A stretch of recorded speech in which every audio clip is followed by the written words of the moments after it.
রাধে রাধে, শ্রী রাধারানীর ভোজনালয়ে স্বাগতম। আজকে করব ফ্রুট কেক রেসিপি।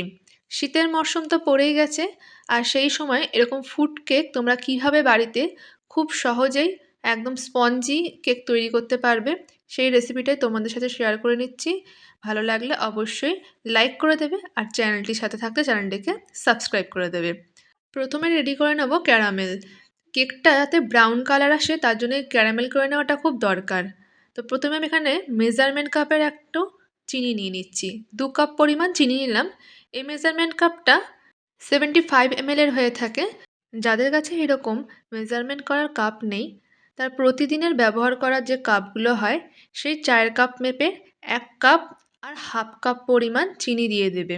আর চিনিটা যতক্ষণ না লাল হচ্ছে ততক্ষণ গ্যাসের ফ্লেমটা মিডিয়ামে করে রাখবে। একদম জোরে দিয়ে রাখবে না, চিনিটা তাহলে পুড়ে গেলে তখন তিতকুটে হয়ে যাবে, মানে তেতো ভাবটা চলে আসে। তাই জন্য গ্যাসের ফ্লেমটা মিডিয়ামে করে রাখবে। আর যেই চিনিটা আস্তে আস্তে লাল হতে শুরু করবে, তখন আস্তে আস্তে আমি মিশিয়ে নিতে থাকবো ওপরের চিনিটাও, যাতে পুরোটা ভালোভাবে মিশে যায় আর খুব তাড়াতাড়ি লাল হয়ে যায়। এরপরেতে একদম গ্যাসের ফ্লেমটা কমিয়ে দিতে হবে। গ্যাসের ফ্লেমটা কমিয়ে দিয়ে এর মধ্যে মিশিয়ে দেবো 1 কাপ পরিমাণে জল। মানে যে কাপের পরিমাণ মেপে চিনিটা নেওয়া হবে, সেই কাপ পরিমাণ মেপেই জলটা দিয়ে দেবো। ঠিক 1 কাপ পরিমাণ জলটা দিয়ে গ্যাসের ফ্লেমটা কিন্তু কমানোই থাকবে। কেকের জন্য ক্যারামেলটা একদম রেডি হয়ে গেছে। এই রকম রং হবে আর এরকম পাতলাই হবে। তারপর নামিয়ে নেওয়ার পর আজকে কেকের মধ্যে যে সমস্ত ড্রাই ফ্রুটগুলো দেবো, সেই ড্রাই ফ্রুটগুলো তোমাদেরকে দেখিয়ে দিচ্ছি। কাজু, পেস্তা, মোরব্বা, টুটি ফুটি, এই সমস্ত কিছু দিয়ে আজকের ফ্রুট কেকটা রেডি করব। এরপর একটা বাটির মধ্যে ক্যারামেলটা ঢেলে নিয়েছি, আর সেই ক্যারামেলের মধ্যে দিয়ে দিচ্ছি গুঁড়ো করে রাখা চিনি। যে কাপ মেপে ক্যারামেল করবার জন্য চিনি নেওয়া হয়েছিল, সেই কাপ মেপেই গুঁড়ো চিনিটা নিয়ে নিচ্ছি। আর সেই কাপ মেপেই নিয়ে নিচ্ছি সাদা তেল। সানফ্লাওয়ার অয়েল এইখানেতে ব্যবহার করা যেতে পারে। তো এইটা আমি প্রথমে ভালো করে একটু মিশিয়ে নেব, আর তারপরেই আবার ওই 1 কাপ পরিমাণ গুঁড়ো চিনি দেব, আর 1 কাপ পরিমাণ তেল দেব। যেহেতু আজকে আমি দুটো কেক তৈরি করব, এই একটা ব্যাটারি রেডি করে নেব, আর ব্যাটারটা আমি দুটো ভাগ করে দুটো কেক তৈরি করব। এই কারণেতেই আমি ক্যারামেল করবার সময় 2 কাপ চিনি নিয়েছি, আবার গুঁড়ো চিনিও দিয়েছি 2 কাপ পরিমাণ, আর 2 কাপ পরিমাণ দিয়েছি সাদা তেল। তারপরে সব জিনিসটাই একবারে ভালো করে মিশিয়ে নেব, আর মিশিয়ে নেওয়ার পর তারপরে দেবো ময়দাটি। তো এখানে দেখো আরও একবার, মানে দ্বিতীয়বার সাদা তেলটা দিয়ে দিলাম, আর দ্বিতীয়বার গুঁড়ো চিনিটাও দিয়ে দিলাম, আর খুব ভালো করে মিশিয়ে নিচ্ছি। মেশানো হয়ে গেলে দিয়ে দেবো ময়দা।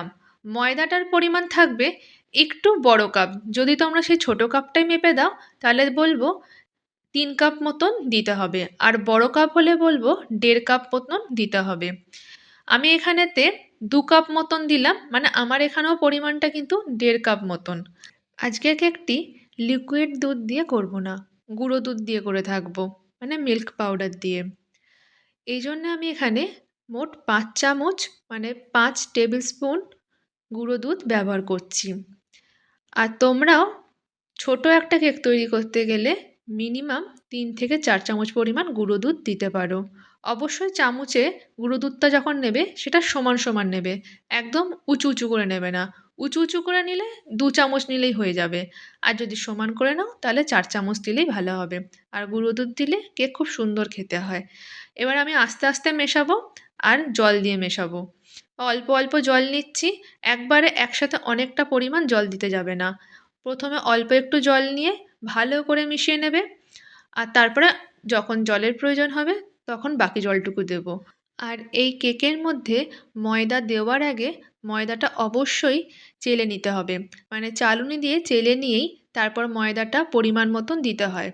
চেলে নেওয়া ময়দা দিয়ে কেকের ব্যাটার রেডি করতে গেলে কোনো রকম অসুবিধা হয় না, আর একদম দলা পাকে না। এই জন্য কিন্তু অবশ্যই চালুনি দিয়ে আগে ময়দাটা চেলে নেবেন, তারপরে কেকটা রেডি করবেন। তো আমি এখানে দেখুন অল্প অল্প করে জল দিয়ে কেকের ব্যাটারটাকে রেডি করেছি। আর ব্যাটারটা দেখলেই বুঝতে পারবেন যেমন সফট হয়েছে তেমনই ঘন হয়েছে।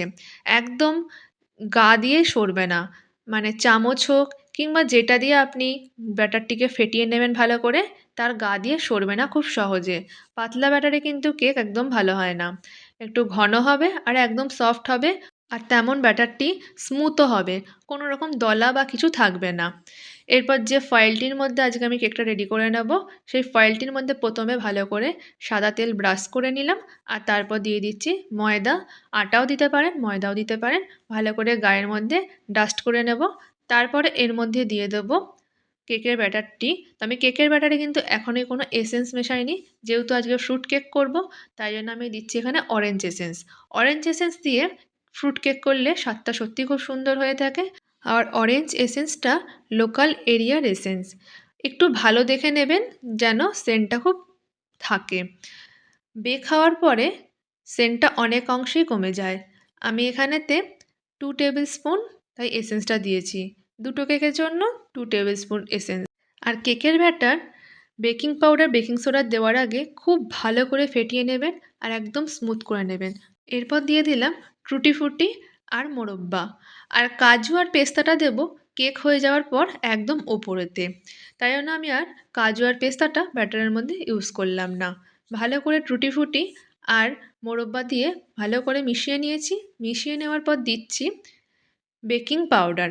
বেকিং পাউডার প্রথমে দিলাম 1 টেবিল স্পুন, তারপর দিলাম হাফ টেবিল স্পুন। আর বেকিং সোডা দেবো একদম 1 চিমটি। একটা ছোট্ট একদম স্পুনের 1 চিমটি মতন বেকিং সোডা দিয়ে দিয়েছি। এরপর বেকিং পাউডার আর বেকিং সোডার ওপরেতে এইরকম জল দিয়ে একটু অ্যাক্টিভ করে নিতে হবে। আর ভালো করে ওপর থেকে নিচ ব্যাটারটিকে ভালো করে মিশিয়ে নিতে হবে। বেকিং পাউডার আর বেকিং সোডা দিয়ে ফেটিয়ে নেওয়ার কোনো দরকার নেই। ওপর থেকে নিচ বেকিং পাউডারটাকে ব্যাটারের সাথে ভালো করে মিশিয়ে নেওয়া হয়ে গেছে। এরপর এই ফয়েলের মধ্যে আমি দিয়ে দেবো ব্যাটার দুটিকে। আর যে প্যানের মধ্যে হোক, যে কড়া বা যে কোনো প্রেসার কুকারে, যেটার মধ্যেই বেক করতে দিন না কেন, অবশ্যই 10 মিনিট আগে, মানে কেক বেক করতে দেওয়ার 10 মিনিট আগে প্রিহিট করে নিতে হবে। মানে আগে থাকতে পাত্রটিকে গরম করে নিতে হবে। তো আমি বসিয়ে দিয়েছিলাম একটা প্যান। সেই প্যানের মধ্যে একটা স্ট্যান্ডও দিয়ে দিয়েছি। আমি জল দিয়ে করি, একদম অল্প একটু জল দিয়ে দিই। আপনারা লবণ কিংবা বালি দিয়েও করতে পারেন, আবার অল্প একটু জল দিয়েও করতে পারেন। এবার আমি বেক হতে বসিয়ে দিলাম কেক দুটিকে, দিয়ে ঢাকনা দিয়ে দিচ্ছি। আর ঢাকনাটি হতে হবে একটু সাইজে বড়, যাতে ভেতরে গরম হাওয়াটা একটু খেলতে পারে। যত হাওয়া খেলবে কেকটা কিন্তু ওপর থেকেও লাল হবে আর সুন্দর বেক হবে। আর দেখো আমি একদম 45 মিনিট পর ঢাকনাটি খুলছি। একটা কেক হতে মিনিমাম 40 থেকে 45 মিনিট সময় লাগে। আর গ্যাসে করলে অবশ্যই গ্যাসের ফ্লেমটা লো টু মিডিয়ামে রাখতে হবে, একদম হাই ফ্লেমে দেবে না, লোতেও নয় আবার মিডিয়ামও নয়, তার মধ্যিখানে একটা ফ্লেমের মধ্যে দিয়ে রাখবে, তাতে সুন্দর কেক বেক হয়ে যায়। আমি আজকে কেক করেছি ইন্ডাকশান ওভেনে। ইন্ডাকশান ওভেনে করলে আমি ওই ইডলি মেকার যেটা থাকে সেই ইডলি মেকারে 8 পাওয়ারে দিয়ে আর 45 মিনিট সেট করে দিই টাইমার।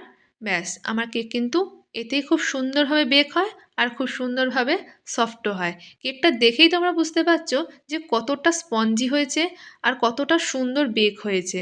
আর ওপর থেকে এইভাবে আমি কয়েকটা ড্রাই ফ্রুট সুন্দরভাবে ডেকোরেশন করে নিলাম। তোমাদের কেমন লাগলো অবশ্যই কমেন্ট বক্সে জানিও। যারা এখনও ফ্রুট কেক বানাওনি তারা অবশ্যই ভিডিওটা ফলো করে এবার ফ্রুট কেক বানিয়ে ফেলো। ভালো লাগলে কমেন্ট আর লাইক করে দিও। আর আমাদের চ্যানেলটিকে এখনও যারা সাবস্ক্রাইব করোনি তাদেরকে অনুরোধ রইল চ্যানেলটিকে সাবস্ক্রাইব করে দেওয়ার জন্য।